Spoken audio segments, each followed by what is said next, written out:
برای این سجاف ژورنالی هفتمون، سمتی که قرار هست سجاف بیفته با استفاده از قلاب 5 تایی از کناره 5 تا رو در میاریم، 2 تا میفته داخل. ببینید 2 تا اینجا خالی میشه. از زمینه سوزن اول دونه میگیریم، یه دونش رو پر میکنیم که در واقع یه دونه خالی بشه. بعد میشمریم 1 2 3 چهارمی میفته روی پنجمی. این سوزنی که خودش چند تا دونه داشت اینم در میاد میفته روی بغلیش. هر دورج این کار رو تکرار میکنیم.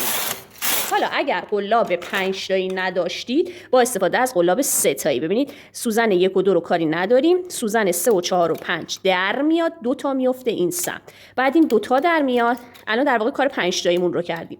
حالا یه دونه از زمینه دونه میگیریم، میشماریم 1 2 3 چهارمی میفته روی پنجمی، ششمی هم میفته روی هفتمی.